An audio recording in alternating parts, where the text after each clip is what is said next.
नमो अरहंताणं नमो सिद्धाणं नमो आर्याणं नमो वज्रायाणं नमो लोये सवसाहूणं मोक्षमार्गस्य नेतारं वेत्तारं कर्मभूवृतां ज्ञातारं विश्वतत्त्वानां वन्दे तद्गुणलब्धये वन्दे तद्गुणलब्धये।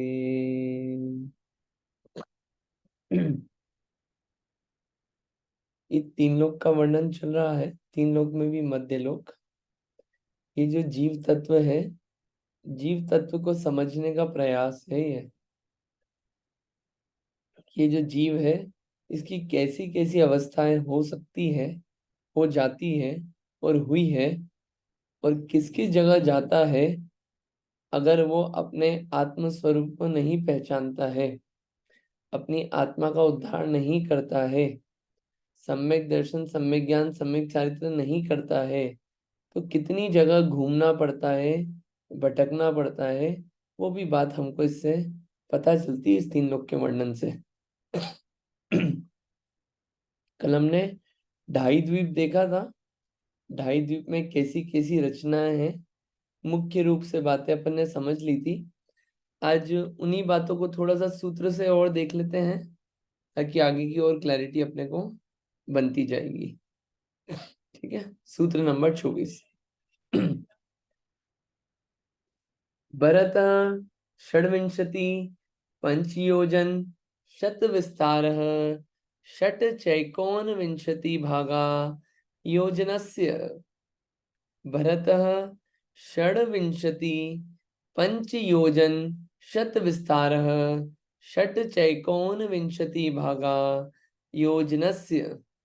ये एक इतना जरूर ख्याल रखेंगे अपन कि ये विंशति होता है, विशंति नहीं होता है। बहुत सारे लोग विशंति बोलते हैं, विंशति होता है। तो अब प्रश्न आता है कि आपने विस्तार बता दिया नदियों का, समुद्रों का, ढाई द्वीप का और सरोवर का, पर्वत का, लेकिन ये जो क्षेत्र है, ये क्षेत्रों का विस्तार कितना है, ऐसा प्रश्न आता है। तो उसके उत्तर में जवाब लिखा कि सबसे पहले भरत क्षेत्र है ना, तो भरत क्षेत्र का कितना है? भरत क्षेत्र का विस्तार कितना है? षड्विंशति पंच योजन शत। षड यानी कि 6, विंशति यानी कि 20, 26, पंच यानी कि 5, तो उल्टा पढ़ेंगे 526।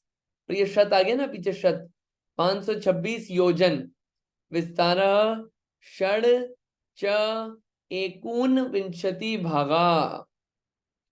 एकोन विंशति भागा, एकोन विंशति, ये एकोन है, मैं तोड़ के पढ़ रहा हूं उसे। एक ऊन विंशति, विंशति यानी कि 20, ऊन करा उसमें से। अंकित जी, आपको हम सुन नहीं पा रहे हैं, आपकी आवाज ब्रेक हो रही है। आज आवाज ब्रेक हो रही है? ओहो हो, अभी आ रही है आवाज? हेलो, क्या मैं ऑडिबल हूं?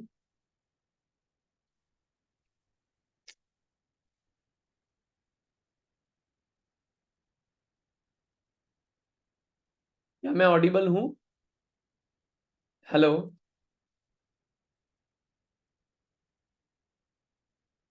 नो? हाँ जी, अभी ठीक है। अभी ठीक है, ओके। ठीक है, कहाँ से ये हाँ अभी सूत्र पढ़ा वो सुनाई दिया था कि शुरू से चालू करूं? हाँ, नहीं, वो स्टार्टिंग से कुछ सुनाई नहीं दिया। अरे स्टार्टिंग से कुछ भी सूत्र सुनाई पढ़ने नहीं के दिया? बाद से। कब से, कब से? नहीं नहीं, सूत्र पढ़ा था वो समझ सूत्र आया, उसके बाद से। सूत्र पढ़ने के बाद। अच्छा, सूत्र पढ़ने के बाद से, ठीक है, फिर तो ठीक है। तो वापिस रिपीट कर देते हैं। तो भरत क्षेत्र, अब पहले ये प्रश्न हुआ कि भरत क्षेत्र है, इसका विस्तार कितना है? आपने नदी पर्वत वगैरह का तो बताया, भरत क्षेत्र का भी बता दो कितना है, बड़ा छोटा समझ में आ जाएगा। इसलिए सूत्र लिखा। तो सबसे पहले भरत क्षेत्र का बताया, क्यों कि पहले नंबर पे वो है। और फिर ऐसा करेंगे कि भरत क्षेत्र का बता देंगे, फिर उसके आगे तो हमको आसान है बताना। क्यों? हम बोल देंगे उससे डबल है, उससे डबल है, सिमेट्री है, फिर उसके बाद कम होता जाएगा, इसलिए हम एक का बता देंगे, बाकी सबका आप निकाल लेना, ऐसा सूत्र में चलने वाला है अब। तो भरत क्षेत्र का विस्तार, विस्तार यानी कि चौड़ाई, चौड़ाई कितनी है? षड्विंशति पंच योजन शत विस्तार। षड यानी कि 6, विंशति यानी कि 20, पंच यानी कि 5, ठीक है। योजन शत, शत यानी कि 100, यानी कि 526, पंच 5, विंशति 20, षड यानी कि 6, 526 योजन विस्तार है। और साथ में क्या सिर्फ 526 ही है? नहीं, षड च एक ऊन विंशति भागा, भागे कितना भाग है? षड छठा भाग है, च छठा भाग है, किसका छठा भाग है? एक ऊन विंशति, विंशति बोलते हैं 20 को, ऊन यानी कि कम, एक कम, एक कम यानी कि 19, यानी कि 6/19वां भाग है, यानी कि 526 6/19 योजन विस्तार है। किसका? भरत क्षेत्र का। और भरत क्षेत्र का शेप कैसा है? भरत क्षेत्र का, भरत क्षेत्र के अगर शेप की बात करेंगे तो धनुष बाण जैसा है। ये देखिए धनुष बाण जैसे ना, धनुष बाण होता है, बिल्कुल वैसा शेप है इसका। इसका विस्तार कितना है, चौड़ाई कितनी है? 526 योजन 6/19 भाग, इतना विस्तार है भरत क्षेत्र का।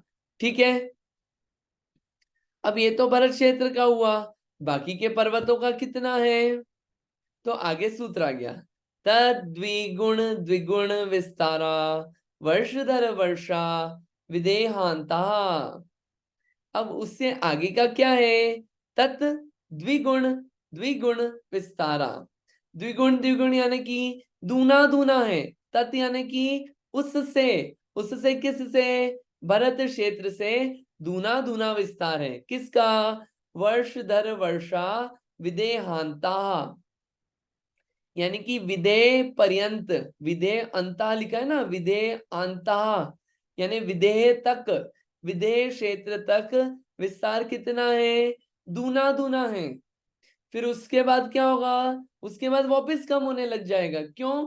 क्योंकि देखिए फोटो, यहाँ पे बड़ा, फिर यहाँ पे कम होता जाएगा वापस। क्यों? सर्कल में है, सिमेट्रिकल है, इसलिए ऐसा विस्तार है। तो विदेह पर्यंत पर्वत और क्षेत्रों का विस्तार भरत क्षेत्र के विस्तार से कितना है? डबल डबल है, डबल डबल है, यानी कि क्या हो जाएगा? अगर ये 526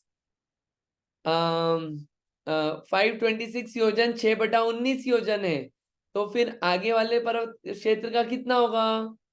विदेह भरत हरि, हरि क्षेत्र का कितना होगा? बोलिए बोलिए कितना होगा? क्या क्या भैया फिर से रिपीट करना, किस? हाँ, 576 का 6/19। हाँ, भरत क्षेत्र का अगर विस्तार 526 6/19 हाँ, योजन है, तो फिर हाँ। आगे के क्षेत्रों का कितना होगा? हरि क्षेत्र का कितना होगा?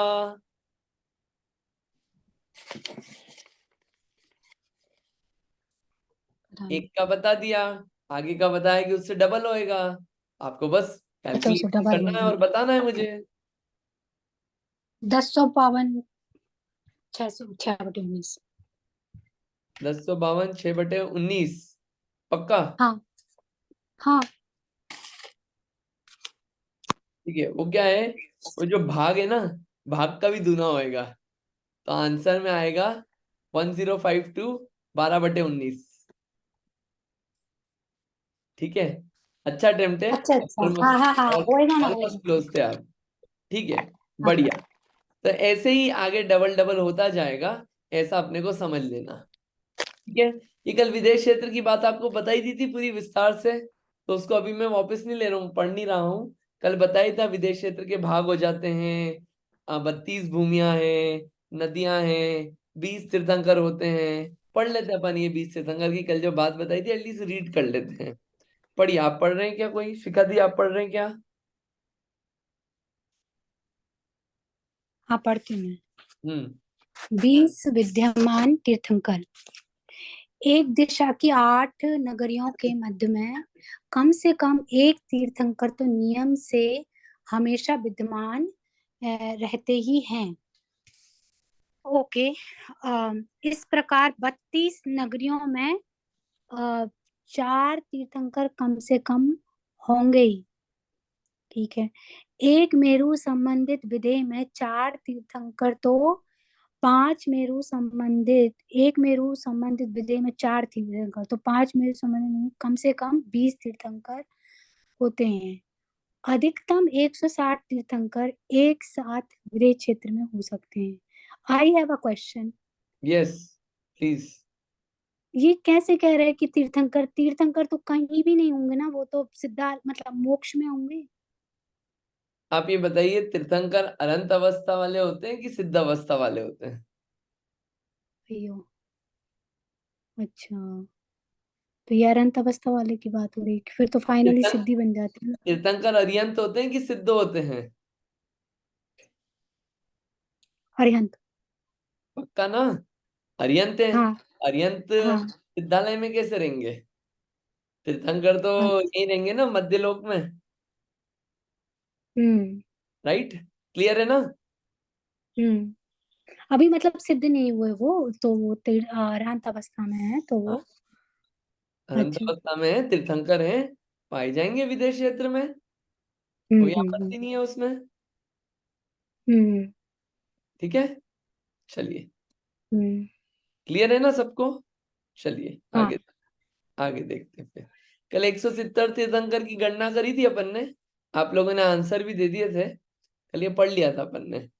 आगे चलते अपन, आगे का समझते हैं। और उत्तरा दक्षिण तुल्या, यानी कि उत्तर के क्षेत्र और पर्वतों का विस्तार दक्षिण के क्षेत्र और पर्वतों के समान है। ये आसान सूत्र है, बातें अपन पढ़ चुके हैं, सूत्र में पढ़ रहे हैं बस। क्या हुआ कि आपने हमको भरत क्षेत्र का बता दिया, विदेश क्षेत्र तक का बता दिया, विस्तार कितना है, लेकिन ये बाकी के जो क्षेत्र और पर्वत बच गए, इनका क्या होगा, इनका विस्तार कितना है? तो क्या बोले, उत्तरा दक्षिण तुल्य। तुल्य यानी कि समान है। कौन किसके समान है? उत्तर की जो रचना है वो दक्षिण के समान है। भरत क्षेत्र आता है दक्षिण में, और बाकी के क्षेत्र ऊपर वाले उत्तर वाले कहलाते हैं। तो जैसे दक्षिण की रचना है, जितना मेजरमेंट दक्षिण में है, सेम मेजरमेंट उत्तर में भी है विदेश क्षेत्र के बाद। इसको ऐसा समझ लेना चाहिए। ठीक है, ठीक है।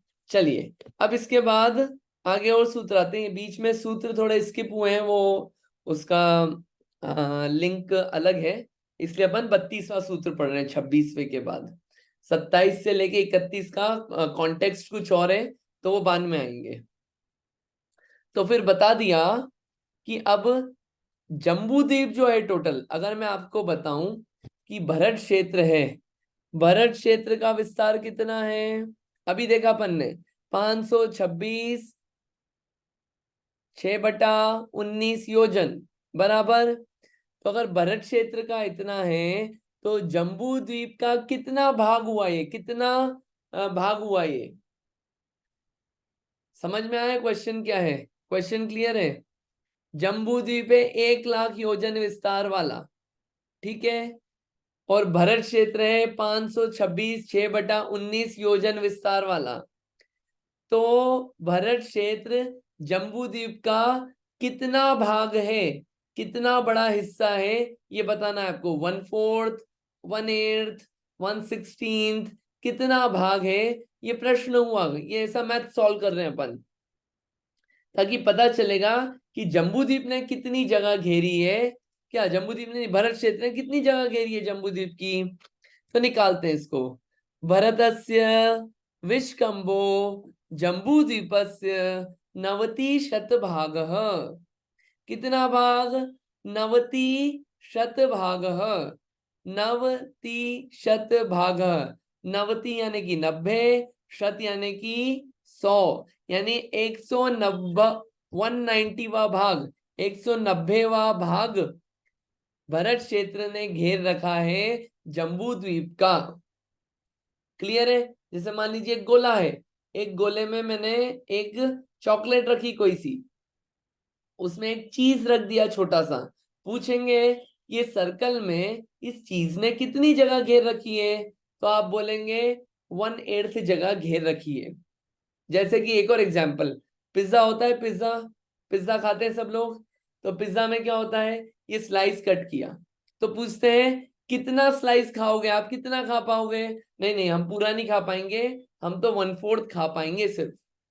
ऐसे ही पूछ रहे हैं, खाना नहीं है जम्बूद्वीप को, कि जम्बूद्वीप जो है इसमें भरत क्षेत्र है, तो भरत क्षेत्र कितना पोर्शन घेरता है जम्बूद्वीप का, ये मैथ्स निकाल रहे हैं। तो उसने सूत्र दिया कि भरत क्षेत्र का विस्तार कितना है, जम्बूद्वीप के 190वां भाग है। क्लियर है? इसको देख लेते हैं अपन, कौन कितना भाग है, कौन कितना क्या है, यहाँ पे समझ में आ जाएगा। ठीक है, यहाँ पे देखिए ये क्षेत्र है, भरत क्षेत्र है, 3rd नंबर पे हेमवत, ये 2nd क्षेत्र है, क्योंकि बीच में क्या है, पर्वत है। भरत, हेमवत, हरि, विदय, रम्यक, हिरण्यवत, एरावत, ये क्या है, पर्वत है। हिमवत, महाहिमवत, निषद, नील, रुक्मी, शिखरी, ये क्या है, ये सब क्या है, ये सब पर्वत हैं। ठीक है, तो अब इनका विस्तार बता रहे हैं कि अगर भरत क्षेत्र का विस्तार 526 6/19 क्या है, योजन, इतना विस्तार है, तो उसके आगे क्या बोला, डबल डबल हो रहा है, तो उसके आगे एक पर्वत है, वो पर्वत का विस्तार कितना है, उससे डबल कर दिया। क्षेत्र, फिर उसके बाद क्षेत्र है, क्षेत्र का विस्तार कितना है, फिर वापस डबल कर दिया। ठीक है, 1052 का डबल कितना हुआ, 2104। ठीक है, और 12/19 था, इसका डबल कर दिया, 24/19, तो एक और आ गया योजन साइड में, तो 2105 हो गया, रिमाइंडर में 5 बचे, 5/19। क्लियर है? ये मैं बोले जा रहा हूं लेकिन क्लियर है, आपको समझ में आ रहा है, ये डिफिकल्ट तो नहीं हो रहा है? ये बस ये समझाना चाह रहे हैं कि विस्तार कितना है, निकालना हो तो देखिए विधेय क्षेत्र तक तो बढ़ता गया, लेफ्ट में देखना आप विस्तार। उसके बाद नील का कितना है, सेम एज निषद। रम्यक का कितना है, सेम एज हरि। रुक्मी का कितना है, सेम एज महाहिमवन।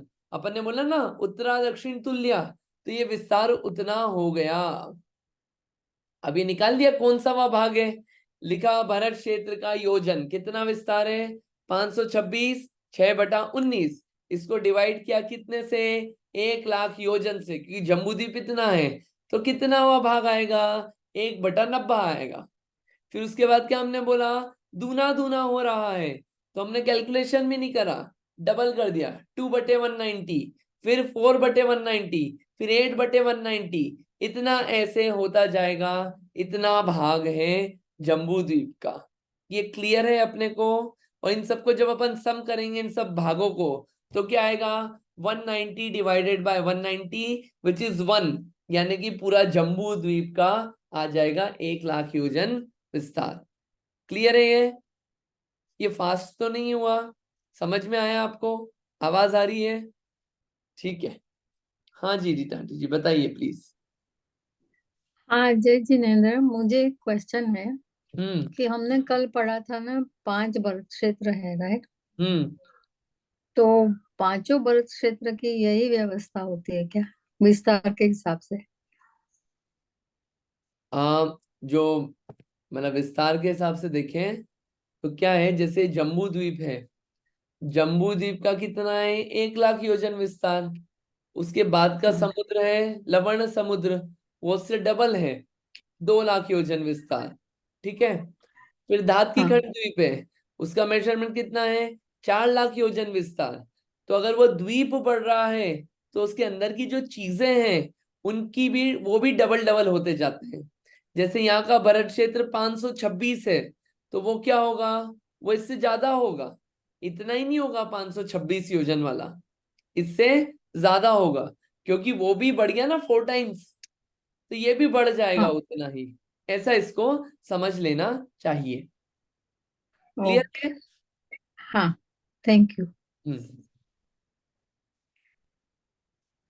चलिए आगे देखते हैं। हाँ हाँ बोलिए उमा आंटी। कितना डबल बढ़ेगा उससे? तो ये जो है डबल नहीं बढ़ेगा, उससे ज्यादा होगा, क्योंकि क्या है, कि लवण समुद्र आया ना, तो लवण समुद्र है डबल जम्बू द्वीप से, फिर उसका धात्की जी खंड द्वीप है, तो धात्की खंड जी द्वीप तो लवण समुद्र से भी डबल है ना, तो डबल से ज्यादा हाँ होगा वो। लेकिन है ना, और लेकिन एक मिनट यहाँ पे जाते हैं, आपको दिखा देते हैं एक्चुअली क्या है। डबल से ज्यादा होगा ये, क्योंकि ये 1 लाख योजन था, ये 2 लाख हाँ योजन विस्तार हुआ, ये 4 लाख योजन हुआ, तो उससे डबल नहीं होगा, डबल से ज्यादा होगा, 4 टाइम्स होगा। 4 टाइम्स। ओके ओके, है ना, थैंक यू। ठीक है। जी चलिए, तो ये अपन ये देखा अपन ने।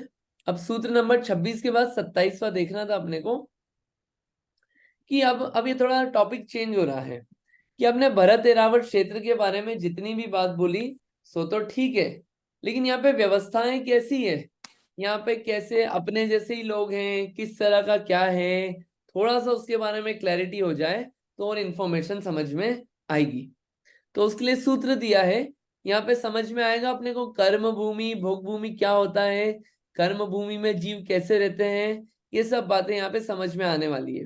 अपन पढ़ेंगे, जितनी इंफॉर्मेशन इसमें वो बताएंगे, बाकी डिटेल और जो भी है वो भी करेंगे अपन बात।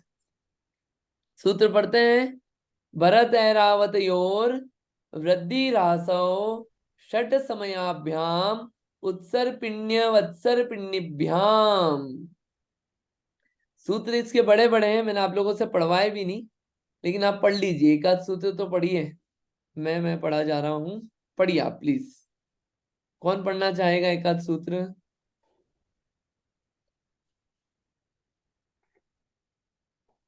हाँ पढ़िए उमा आंटी जी। भरतैरावतयोर वृद्धि ह्रासौ षट समयाभ्याम मुत्सर्पिण्यव सर्पिणीभ्याम। बढ़िया, बहुत अच्छा। एक आध और किसी को पढ़ना है? पढ़ लीजिए, गलती होगी कोई टेंशन वाली बात नहीं है। मैं पढ़ूं पंडित जी? हाँ पढ़िए प्लीज।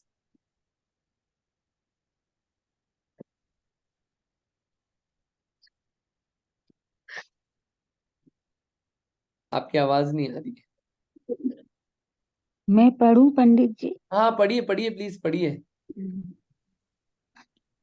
भरतैरावतयोर वृद्धि हासौ षट समयाभ्याम उत्सर्पिण्यव सर्पिणीभ्याम। हाँ, यहाँ पे त एक बार है, आपने अच्छा पढ़ा है। ये मुत्सर पिण्यव, तो यहाँ पे त 2 बार नहीं है, वो गलती से आपसे पढ़ा गया होगा, अच्छा। उसको ध्यान रखिएगा। हाँ जी, आप पढ़ेंगे इंदिरा जी? पढ़िए आप भी। हाँ, जय जिनेन्द्र। भर्तेरावतयोर वृद्धि हासौ षट समयाभ्यामुत्सर्पणि सर्पिण्य व सर्पणिभ्याम। Sorry mistake. कोई बात नहीं, अच्छा अटेम्प्ट है। षट समयाभ्याम उत्सर्पिण्यव वत्सर्पिण्यभ्याम। अपन आराम आराम से पढ़ देंगे तो वो आ जाता है, क्लिक हो जाता है। ठीक है, समझते हैं इसको।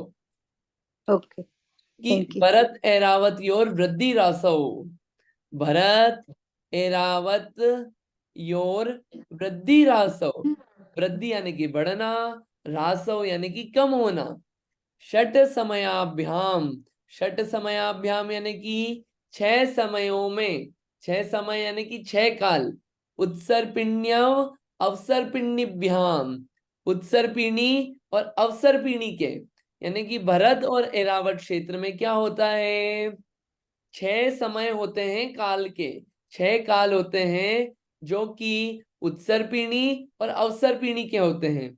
यह उत्सर्पिणी अवसर्पिणी की अपेक्षा से क्या होता है, वृद्धि रासव, उत्सर्पिणी में बढ़ती है चीजें और अवसर्पिणी में घटती है चीजें। अब क्या बढ़ता है क्या घटता है, एग्जाम्पल के लिए उम्र जो है वो बढ़ती है उत्सर्पिणी का जब काल होता है, अवसर्पिणी का जब काल होता है तो उम्र आदि क्या होती है, घटती है।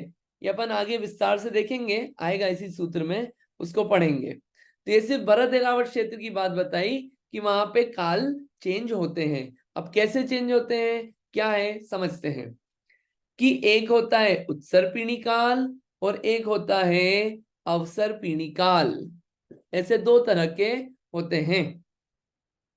उत्सर्पिणी में क्या होता है, बढ़ता है, और अवसर पीढ़ी में क्या होता है, घटता है।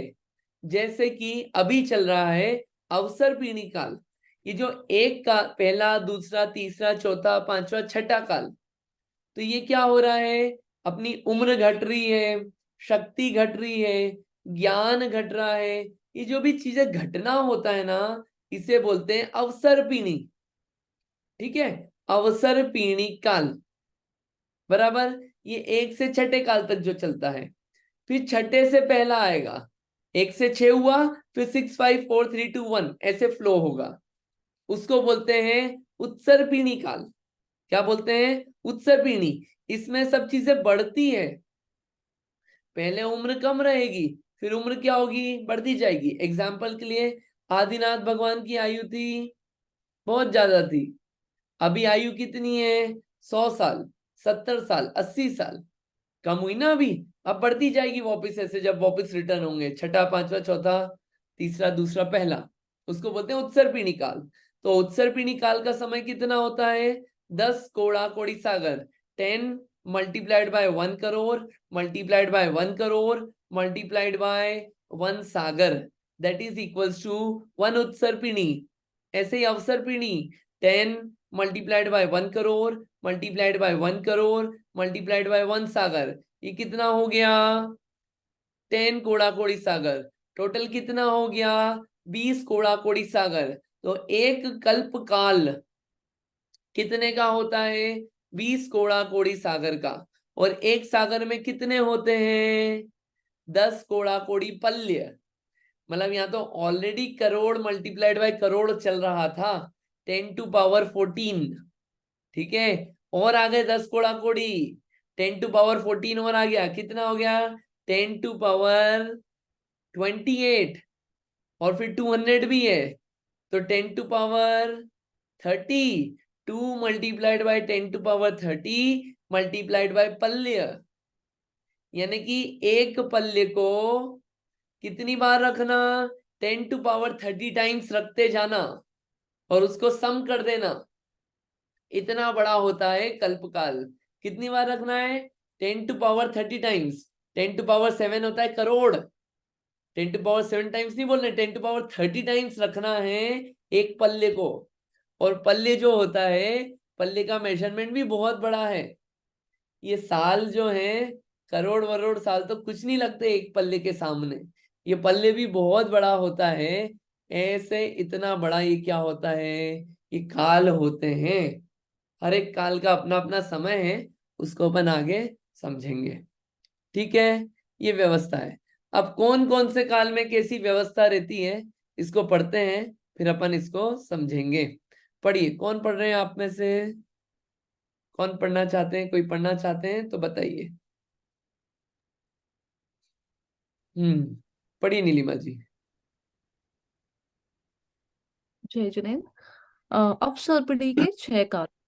सुषमा सुषमा में उत्तम भोग भूमि, सुषमा मध्यम भोग भूमि, सुषमा दुष्मा में जघन्य भोग भूमि, दुष्मा सुषमा में कर्म भूमि और मोक्ष जा सकते हैं, दुष्मा में कर्म भूमि, दुष्मा दुष्मा कर्म भूमि। बढ़िया, यहाँ पे 3 नाम दिखते हैं, एक भोग भूमि, एक कर्म भूमि, एक दिखता है सुषमा, एक दिखता है दुष्मा। ये 4 चीजें आ गई, 4 वर्ड। दुष्मा यानी कि दुख का काल, सुषमा यानी कि सुख का काल। ठीक है, भोग भूमि यानी कि जहां पे भोग भोगे जाते हैं, कर्म नहीं करने पड़ते, कार्य नहीं करना पड़ता, जॉब नहीं करनी पड़ती है, वहां पे सब चीजें क्या होती है, कल्प वृक्ष से मिल जाती है। कल्प वृक्ष के सामने इच्छा हुई और वो चीजें मिल जाएगी, बी इट एनीथिंग, एनीथिंग जो चाहिए वो मिल जाता है। कितनी अच्छी व्यवस्था है, खाना चाहिए तो वो मिल जाएगा, चीजें चाहिए वो मिल जाएगा, शॉपिंग करनी है वो मिल जाएगा, लाइनों में नहीं लगना पड़ेगा।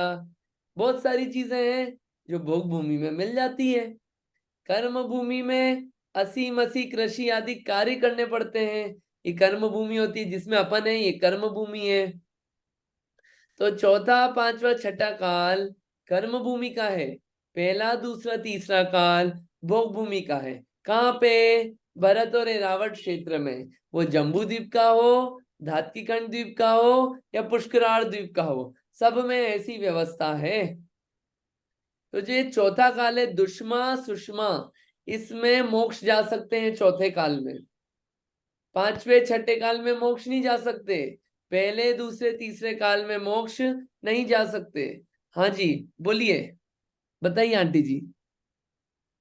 हाँ, आपने ना बहुत पहले सेकंड अध्याय के प्रवचन में बताया था, मैं कभी कभी रैंडमली कुछ भी सुन लेती हूँ, तो उसमें ना आपने बताया था कि ये चक्रवर्ती की पटरानी को संरक्षण जीव पैदा नहीं होते हैं, पंचेंद्रिय भी नहीं होते उनके शरीर में, तो वो क्यों नहीं होते? क्योंकि वो प्रेग्नेंट नहीं हो सकती इसके लिए। अब क्यों नहीं होते, इसका आंसर तो मुझे तो नहीं पता। और इसका आंसर मुझे, मतलब मैंने तत्वार्थ मंजूषा में ये बात पढ़ी थी, उसमें उसका रीजन नहीं पढ़ने को हाँ मिला था मुझे। कोई और ग्रंथ में हो अच्छा। इसका उत्तर तो आइडिया नहीं है, लेकिन हाँ, वो माँ कोई माँ नहीं बन सकती, ये रीजन तो नहीं हो सकता, राइट? ऐसा कुछ मुझे तो ज्ञान नहीं है। ये ऐसा फैक्ट के रूप में मैंने जाना था इसे, उसका रीजनिंग नहीं था कुछ, उसका रीजनिंग नहीं दिया हुआ था उसमें, ऐसा क्यों। अच्छा अच्छा, ठीक है, ओके, चलिए गो अहेड। तो ये जो ये अपनी कर्म भूमि भोग भूमि की बात चल रही थी, तो ये भोग भूमि और कर्म भूमि है। ठीक है, तो मोक्ष जो है वो चौथे काल से ही जा सकते हैं। पहले दूसरे। अंकित भैया, मेरे को इसका आंसर पता है जो उन्होंने पूछा है रेखा आंटी ने। हाँ बोल दीजिए, आप आपको पता है तो। उनको लड़कियों वाले कैरेक्टरिस्टिक्स होते नहीं है, वो कुछ कुछ जो उनकी पटरानी होती है, मैं आपको कभी बताऊंगी डिटेल में। ठीक है, अब मेरे को बताना, बाद में बात करते हैं ना। हाँ, ठीक है, तो ये 6 काल है। अब इसमें भोग भूमि बोल रहे हैं, भोग भूमि में क्या क्या फैसिलिटी रहती है, कर्म भूमि में क्या रहती है, इसको थोड़ा पढ़ते हैं, फिर इन्हीं बातों को अपन समझेंगे। पढ़िए, आप में से कोई पढ़ना चाहे तो डेफिनेटली पढ़िए इसको, क्या लिखा है पढ़िए, भोग भूमि कैसी होती है।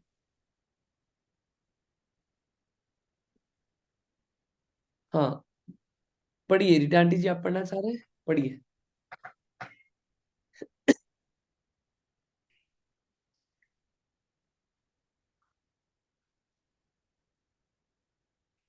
आपने मुझे बताया पढ़ने के लिए? हाँ आपका हैंड रेस था, नहीं। आप पढ़ना चाहते तो पढ़िए सर। हाँ, हम्म। भोग भूमि, जहाँ 10 प्रकार के कल्प वृक्षों से वस्तुएं प्राप्त हो, पति पत्नी एक साथ उत्पन्न होते हैं, पति का नाम आर्य और पत्नी का नाम आर्या होता है। सभी भोग भूमि जीव मरकर नियम से स्वर्ग हो जाते हैं। इनमें विकलत्रय जीव नहीं होते हैं, इनको रोगादि निहार भी नहीं होते हैं। जीवन के अंत में पत्नी गर्भ धारण करती है। अंत में पुरुष को छींक और स्त्री को जमाई आने पर मरण हो जाता है। वो जमाई क्या होता है मुझे पता नहीं है। जमाई अपने को ऐसे बगासो यौन यौन बगासो बगासो बगासो बगासो I mean, too many people talking at once. या जमाई आती है ना, जैसे अपन सो के वगैरह उठते हैं या बैठे बैठे अपने को ऐसे आती है ना, हाथ ऊपर उबासी से जमाई लेते हैं। उबासी बोलते हैं उबासी उबासी बस सर। उबासी। ठीक है, गुजराती में बगासो। यौन। ठीक है, गुजराती में भी समझ लीजिए। ठीक है, okay, got it, thank you. भोग भूमि क्या होता है भोग भूमि में? देखिए, एक तो भोग भूमि में कोई धूल, मिट्टी, कांटे सब नहीं होते हैं। एक आप अपने आप को म्यूट कर लें तो अच्छा, बाकी लोगों को डिस्टर्ब नहीं होगा।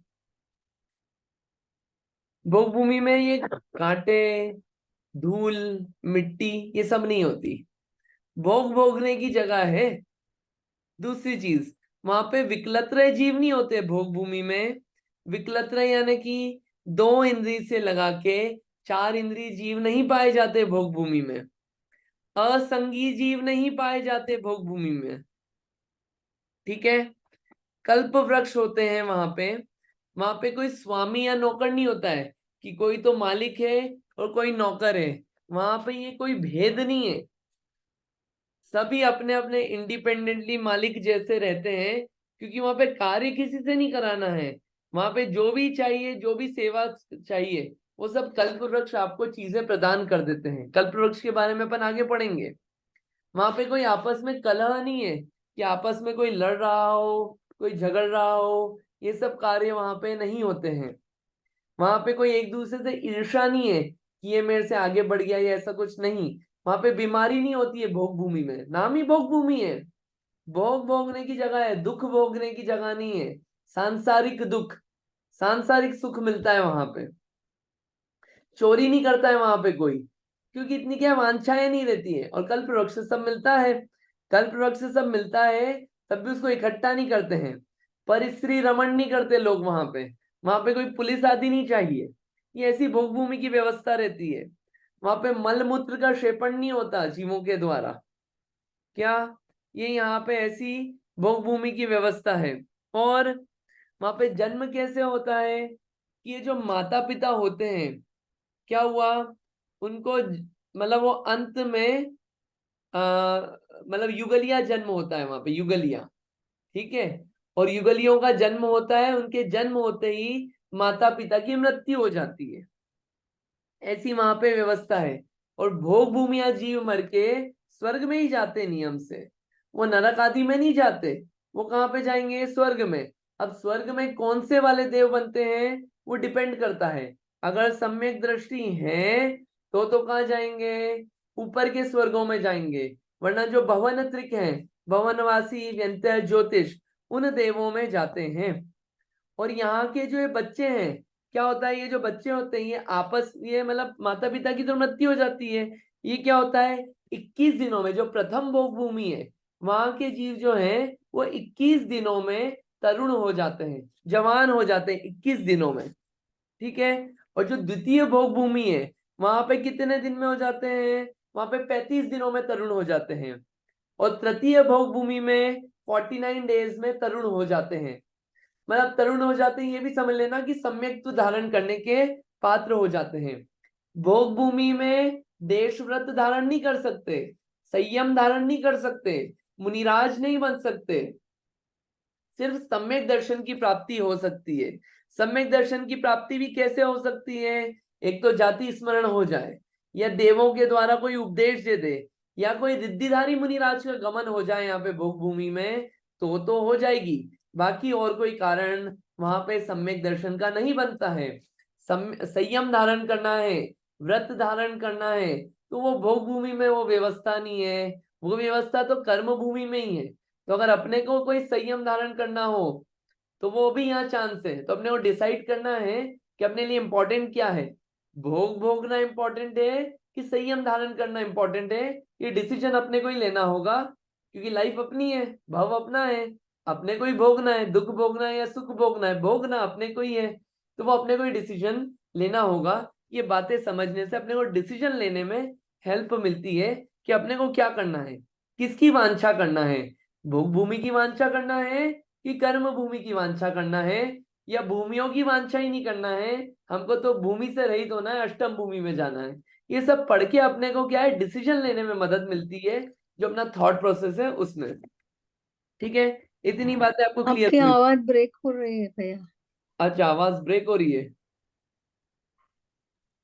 आवाज नहीं आ रही है। अ- अच्छा, अब मैं बोलता हूँ, अब आ रही है आवाज?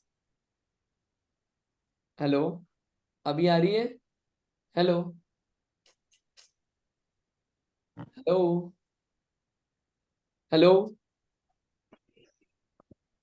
क्या मेरी आवाज आ रही है?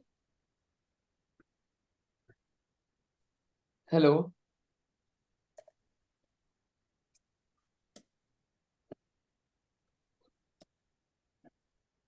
हेलो, क्या मेरी आवाज आ रही है? हम्म। Hello,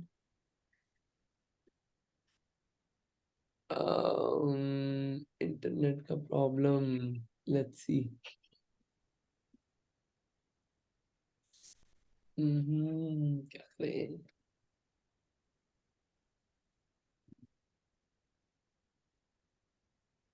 Just 1 second, let's see.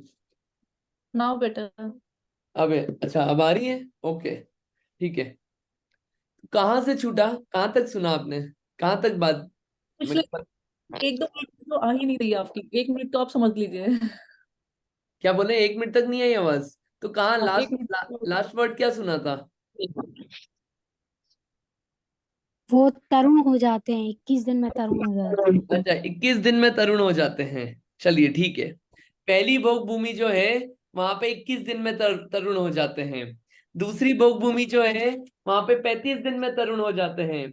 तीसरी भोग भूमि जो है वहां पे 49 दिन में तरुण हो जाते हैं। तरुण हो जाते हैं यानी कि सम्यक्त्व के भी पात्र हो जाते हैं इतने दिनों में। भोग भूमि में सम्यक दर्शन तो प्राप्त हो सकता है, लेकिन महाव्रत, अणुव्रत, ये संयम धारण नहीं कर सकते भोग भूमि में, क्योंकि वो भोग भोगने की जगह है, संयम धारण करने की जगह नहीं है। संयम धारण करना है तो उसके लिए कर्म भूमि है, ठीक है। और वहां पे भोग भूमि में सम्यक्त्व कैसे प्राप्त होगा? उसके कारण जो शास्त्रों में मिलते हैं, एक मिलता है जाति स्मरण, दूसरा देवों का उपदेश, तीसरा रिद्धिधारी मुनिराजों का समागम मिला, उनके उपदेश से भी सम्यक्त्व की प्राप्ति हो जाती है। कहाँ पे? भोग भूमि में। तो अपने को ये पढ़ के ये बातें समझ में, और ये जो भोग भूमिया जीव है ये कहाँ पे जाते हैं मर के? ये मर के स्वर्ग में जाते हैं। स्वर्ग में अगर विद्या दृष्टि है, मतलब आगे से नहीं सोच, और मैं जबरदस्ती क्या कर। अगर मिथ्या दृष्टि है तो मिथ्या दृष्टि का जन्म तो भवनत्रिक में होगा, भवनवासी व्यंतर ज्योतिष देवों में। और अगर सम्यक दृष्टि है तो सम्यक दृष्टि का जन्म ऊपर के स्वर्गों में होता है। ऐसा इसको अपने को समझना चाहिए। ये भोग भूमि की व्यवस्था है। अब वहां पे जो तिर्यंच जीव होते हैं वो भी क्या होता है? मांसाहारी नहीं होते। शेर भी होगा, मांसाहारी नहीं होता है। तिर्यंच जीव भी वहां पे मिलके रहते हैं। वहां पे रात दिन का भेद नहीं है कि रात हो गई दिन हो गई, ऐसा नहीं होता है। ना कोई शत्रु है ना कोई मित्र है। ऐसे भोग, कितनी अच्छी है भोग भूमि। ऐसी भोग भूमि में अपन एक बार नहीं अनंतों बार गए हैं। अनंतों बार अपन भोग भोग के आए हैं, अनंतों बार हो के आए, लेकिन फिर भी मन नहीं भरा, फिर भी अपन को सुख की प्राप्ति नहीं हुई, वहां पे फिर भी आनंद की प्राप्ति नहीं हुई। भोग भूमि में वो भी सांसारिक चीजें थी, वहां भी लेकिन वांछाएं थी, वहां पे भी आत्मज्ञान ना होने के कारण इनकम्प्लीटनेस थी, वहां पे सुख का फीलिंग नहीं आया।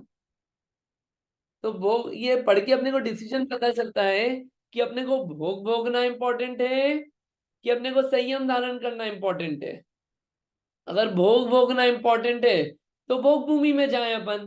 कर्म भूमि भोग भोगने के लिए नहीं मिली है, भोग भूमि है भोग भोगने के लिए। तो कर्म भूमि तो कर्म करने के लिए मिली है। और कर्म भी कौन सा? उत्कृष्ट कर्म, आत्मज्ञान प्राप्त करने का, संयम प्राप्त करने का, संयम धारण करने का, यह है उत्कृष्ट कर्म। इसके लिए कर्म भूमि मिली है। भोग भोगने के लिए तो भोग भूमि है। ये डिसीजन लेने में हेल्प, मदद मिलती है अपने को कि अपने को क्या चाहिए और किस चीज की वांछा है अपने को। भोग भूमि की वांछा है कि कर्म भूमि की? कि ना भोग भूमि ना कर्म भूमि की, हमको तो भूमि रहित होने की वांछा है। ये अपने को डिसीजन लेने में मदद मिलती है जब ये सब वर्णन अपन पढ़ते हैं। हाँ, भोग भूमि में अभी भी जीव पाए जाते हैं। ऐसा कोई समय नहीं है जिसमें भोग भूमि में जीव नहीं पाए जाते।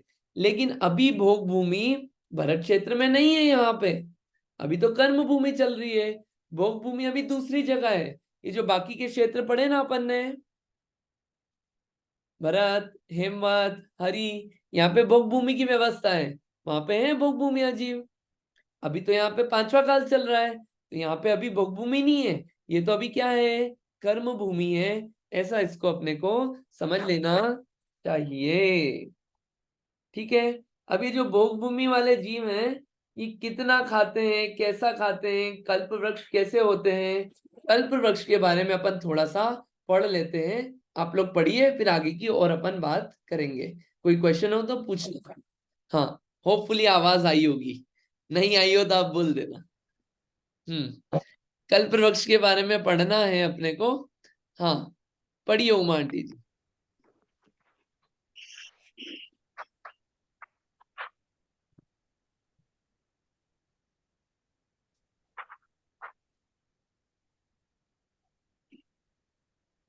हेलो, आवाज आ रही है? जी हाँ, आ रही जी। है। हाँ, उमा आंटी जी पढ़िए।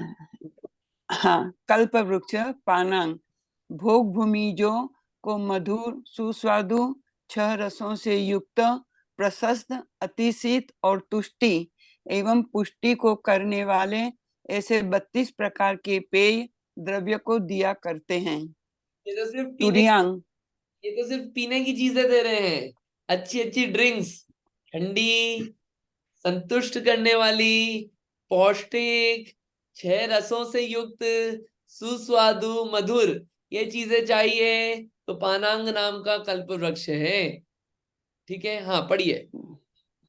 तुरियांग उत्तम वीणा पटु पटह मृदंग झालर शंख दुदुम्बी बम्भा भेरी और काहल इत्यादि भिन्न भिन्न प्रकार के वाद्ययंत्रों को देते हैं। हाँ, अब अपने को अपन पूजा करते हैं तो अपने पास एक ढोलक रहता है बस, या ज्यादा हो तो ढपली आ जाएगी। लेकिन वहां तो इतने इतने प्रकार के वाद्य यंत्र रहते हैं कि अगर गाने बजाने का शौक है, लो जो चाहिए वो मिलेंगे, जो नाम भी नहीं सुने हो, जिनका मीनिंग भी नहीं पता हो, तुरियांग अलग अलग प्रकार के इंस्ट्रूमेंट्स मिल जाते हैं। पढ़िए। आवाज नहीं आ रही है अंकित भैया। अच्छा, अभी आ रही है? आ रही है? हेलो, नहीं आ रही? आप पढ़िए, कंटिन्यू करिए।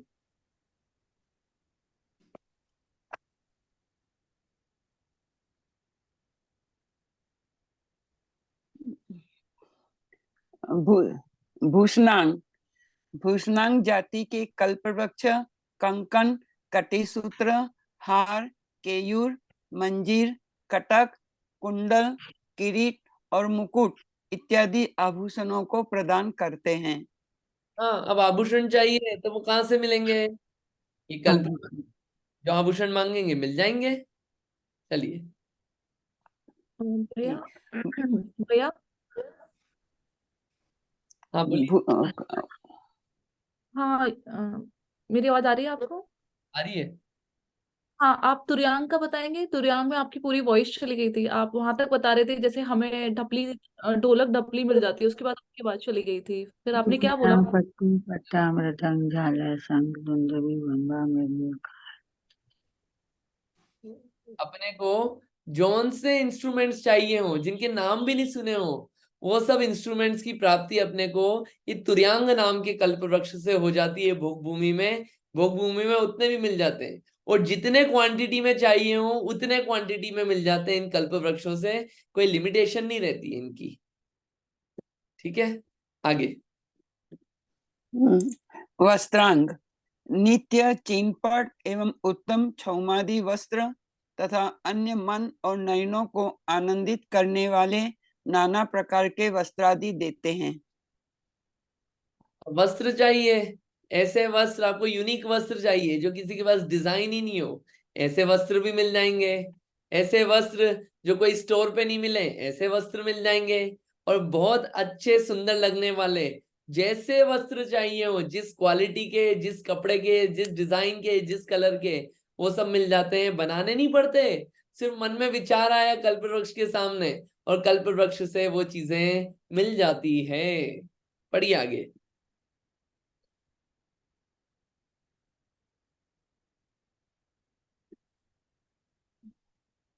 आगे पढ़ो।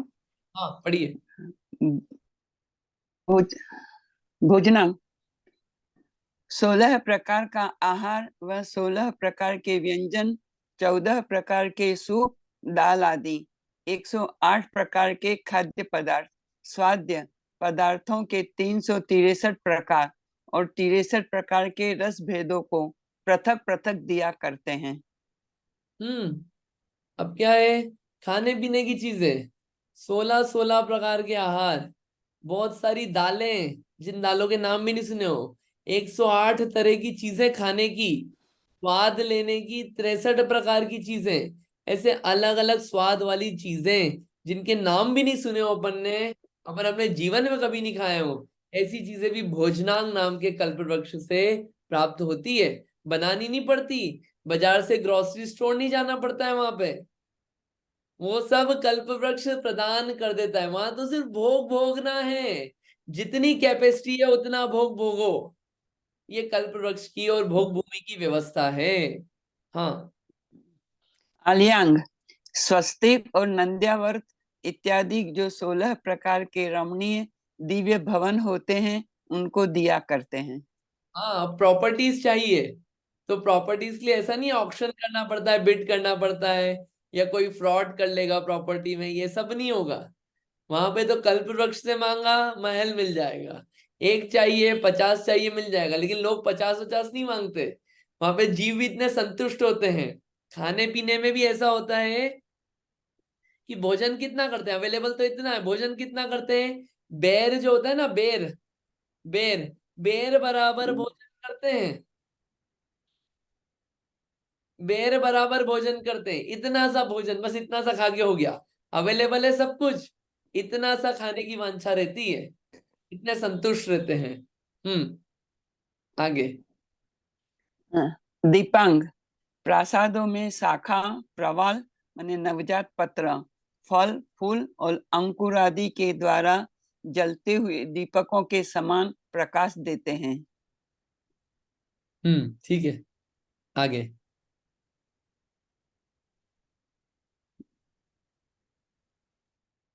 मैंने ये पढ़ लिया। हाँ, आगे और पढ़ लीजिए, फिर एक साथ बता देंगे। आगे और पढ़ लीजिए। आपकी आवाज नहीं है, मैंने पढ़ा ये। दीपांग,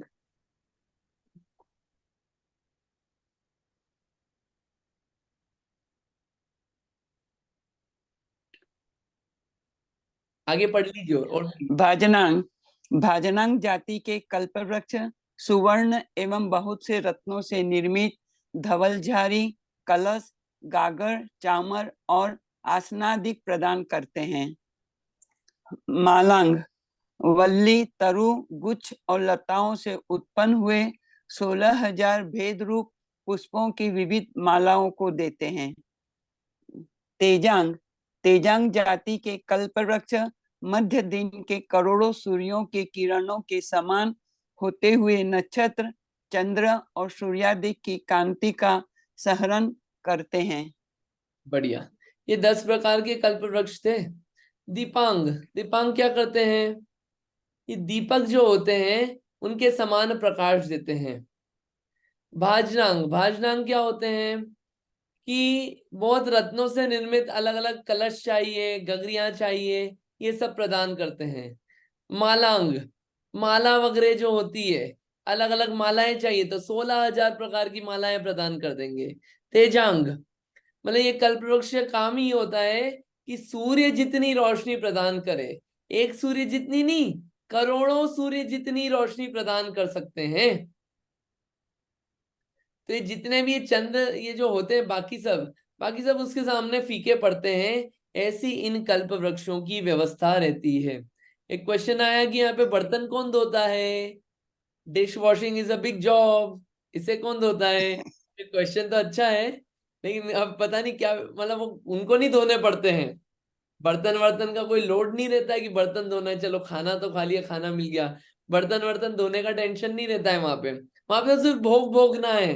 अब वो क्या हो रहा है, प्लेट्स का, प्लेट्स कल्पवृक्ष से आ रही है, फिर उन प्लेट्स को कौन कहाँ ले जाता है, ये तो बात आपने अच्छी पूछी, लेकिन धोना नहीं पड़ता, ये तो गारंटी है। डिस्पोजेबल मेरा एक गायब हो जाते हैं, ये व्यवस्था नहीं पता मुझे, लेकिन हाँ धोने नहीं पड़ते हैं।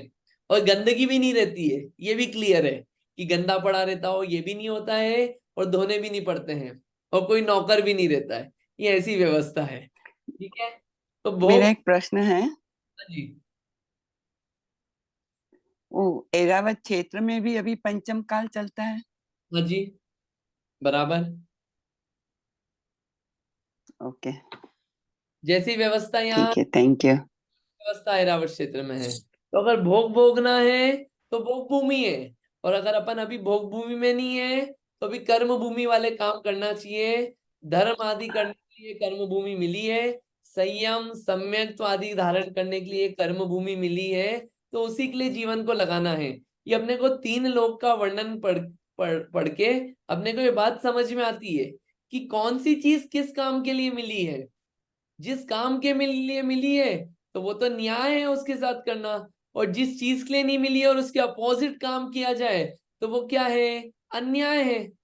अन्याय का फल क्या होगा, दुख, और न्याय का फल क्या होगा, सुख। तो अगर अभी न्याय करेंगे तो सुख मिलेगा, अन्याय करेंगे तो दुख मिलेगा। ये ऐसा अपने को यहाँ पे समझना चाहिए। वॉइस नहीं आ रही है, आज इतना ही रखते हैं फिर अपन, क्योंकि पता नहीं कुछ इंटरनेट का इश्यू है। नेक्स्ट टाइम अपन कंटिन्यू कर लेंगे। अभी आवाज आ रही है क्या, या अभी भी नहीं आ रही है? हाँ हाँ अभी आने ना, लगी। आ रही है। ये क्या होता है कि इसको अपन कंटिन्यू करेंगे, फिर ये पूर्वादि क्या होता है, फिर आगे क्या व्यवस्था है, कर्म भूमि कैसा होता है, कौन से इसमें कैसा काल होता है, कर्म भूमि में कैसा कैसा होता है, भोग भूमि से कर्म भूमि में ट्रांजिशन कैसे होता है, ये सब बातें अपन और सूत्रों में पढ़ेंगे। उसके आगे फिर अपने को बातें समझ में आएगी। और भी फिर जो एक्स्ट्रा बातें जो सूत्रों में यहाँ पे नहीं दी गई है, उन बातों को भी अपन देख लेंगे 3 लोग के आधार से। ऐसा अपन इसको विस्तार समझेंगे। एक मेजरमेंट जरूर देख लेते हैं कि एक पूर्व कितना होता है। सिमंदर भगवान की आयु कितनी, कोटि पूर्व की आयु। कोटि पूर्व की है ना, 1 करोड़ पूर्व की। तो एक पूर्व कितना होता है, तो एक पूर्व में होते हैं 84 लाख पूर्वांग। कितने, 84 लाख पूर्वांग। और एक पूर्वांग में होते हैं 84 लाख वर्ष। तो एक पूर्व में कितना हो गया, 84 लाख मल्टीप्लाइड बाय 84 लाख वर्ष, कितना हो गया, 70,56,000 करोड़ वर्ष। यानी कि 70,56,000 को करोड़ बार आप रखिए। 70,56,000 प्लस 70,56,000 प्लस 70,56,000 प्लस 70,56,000 प्लस, ऐसे कितनी बार प्लस करना है 70,56,000 को, करोड़ बार। तो इतना समय होता है, इतने वर्ष होते हैं एक पूर्व में। 70,56,000 ही नहीं निकलेंगे अपने से तो अभी। ये कितने, 70,56,000 करोड़ वर्ष एक पूर्व में। ऐसा इसको समझना चाहिए। हाँ शिखा दी बताइए। हाँ वो मैं भोग भूमि का एक क्वेश्चन था। हम्म, आपने बोला था कि वहाँ के लोगों की सब कुछ उपलब्ध है, कल्प वृक्ष है, मतलब जो चाहोगे वो मिल जाएगा, एक घर मांगोगे 10 की व्यवस्था है। तो लेकिन लोगों को वैसी इच्छा नहीं होती, ऐसी भूख नहीं लगती। तो एक तरीके से मतलब ये मेरे को लगा जैसे ये अंतराय कर्म का उदय नहीं हुआ। तो अंतराय कर्म का उदय कैसे हुआ? अंतराय कर्म का जो मैं मतलब समझती हूँ वो ऐसा होता है तुम्हारे पास भोगने को लेकिन भोग नहीं पा रहे हो। है, इच्छा भी है लेकिन भोग नहीं पा रहे, इच्छा साथ में जुड़ी है। अच्छा, वहाँ जैसे इच्छा भी नहीं है। लाभ अंतराय, लाभ अंतराय, किसी चीज को चाहते हैं लेकिन उसके लिए एफर्ट्स भी करते हैं लेकिन मिल नहीं रहा है, दैट इज लाभ अंतराय। यहाँ पे तो इच्छा ही नहीं होती, हम्म। तो अंतराय थोड़ी है। अंतराय तो बाधा, हम्म। किसी चीज में बाधा कब हो रही है, when you want it and then there is a blocker, that is बाधा अंतराय। अब यहाँ कोई ब्लॉकर ही नहीं है, कोई बाधा ही नहीं है, तो अंतराय थोड़ी है वो। ठीक है, अच्छा अच्छा। ठीक है, चलिए इतना ही रखते हैं। नेक्स्ट टाइम अपन इसको और कंटिन्यू करेंगे बेटर इंटरनेट के साथ। आज इतना ही रखते हैं, ठीक है। अपन जिन्होंने कर लेते हैं। जावानी के ज्ञान से सूझे लो कालो, सोवाणी मस्तक नमो मूढ़ो। जिनवाणी भारती तो है जपो दिन रैन, जो तेरी शरणा गए सो पावे सुख चैन। जिनवाणी माता की जय। 9 बार नमोकार।